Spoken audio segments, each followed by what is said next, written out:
Hello, everyone. Welcome to our Zoom panel on the Summit for Socialist Democracy. This event is jointly organized by Friends of Socialist China and the International Manifesto Group and is co-sponsored by the Morning Star, the International Action Center, Nodudol, and the Chiao Collective. My name is Radhika Desai, and I'm the convener of the International Manifesto Group. As you know, this is our answer to the recently concluded Summit of the Democracies organized by President Biden. Just how hollow President Biden's big idea of organizing an alliance of democracies is should hit us when I make the following land acknowledgement, which has now become usual in Canada. I speak from Winnipeg. Winnipeg stands on Treaty 1 territory. Treaty 1 is the first of 11 numbered territories, and it was made in 1871 between the Crown and the Indigenous peoples of this part of Canada. Winnipeg, therefore, stands on the stolen lands of the Anishinaabe, the Cree, the Oji-Cree, the Dakota, and Dene peoples, and on the homeland of the Métis Nation. Despite centuries of harm, ongoing dispossession, deprivation, our governments continue to fight these nations when they pursue their rights in their courts, spending millions on fighting them rather than actually giving them their rights.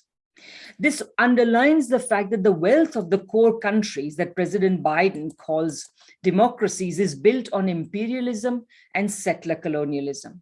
While so many countries they are pleased to call autocracies have done far more to defend the rights of indigenous peoples and minorities. So essentially what President Biden is doing is weaponizing a ramshackle democracy, and the result can only be an extremely dangerous but ineffective weapon.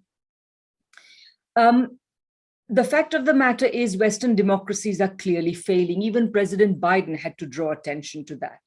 Considering that even the shoddiest of goods look bright and shiny when they are first produced and launched, President Biden's big idea of an alliance of democracies is already looking worn and tired on the day of its launch.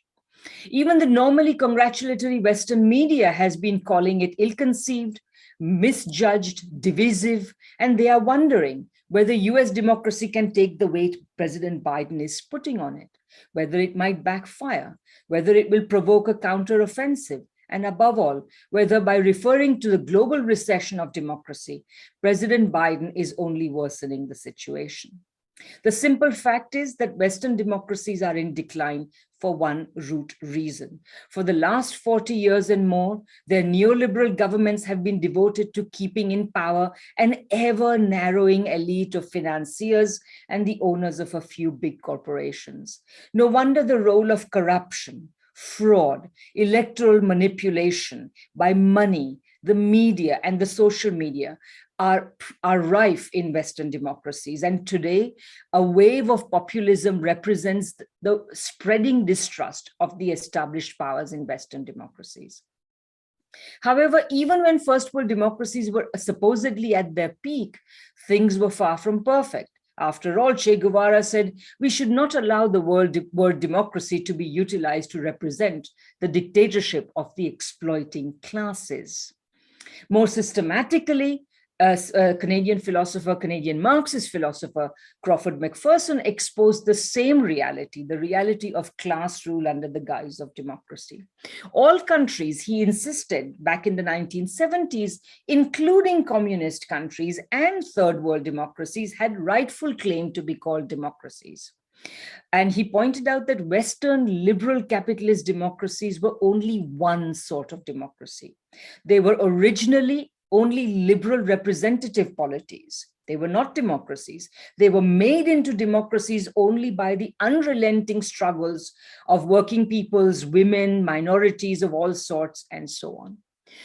So as a result of these struggles, eventually, reluctantly, kicking and screaming, these liberal orders became liberal democratic orders. But, and this is part of the genius of McPherson, he pointed out that just as these liberal orders became democratic, they also did something else. They made democracies liberal.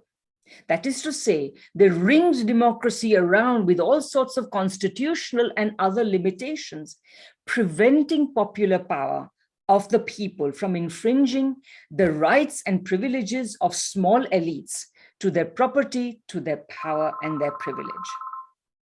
Even in the heyday of post-war Western liberal democracies, the CIA and its offshoots had to be mobilized to keep these societies capitalist. The irony is that the West has started weaponizing democracy as a weapon of its imperialism just when neoliberalism has been steadily undermining it for 4 decades. Today it stands at a nadir. President Biden's attempt to renew its weaponization can only fail. Even the Financial Times has told us that, in fact, and Financial Times is no enemy of President Biden.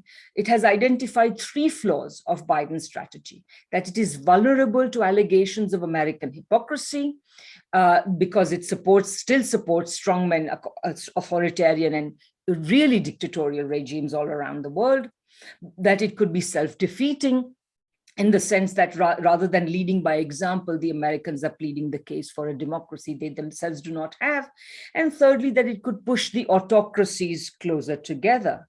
However, being what it is, the voice of the bourgeoisie of the West, it could not and did not identify a 4th danger, which is the far more real one, and which for people like us is the hope, which is that this will provoke China and other countries into a serious critique of capitalist liberal democracy and propose credible options, conceptions, institutions, and practices of democracy of their own. China is already doing this with a white paper on its whole process democracy and its ongoing attempts to realize its own ideals of socialist democracy. The letters of Ambassador Anatoly Antonov and Qin Gang, respectively of Russia and China in Washington, have already struck very close to home.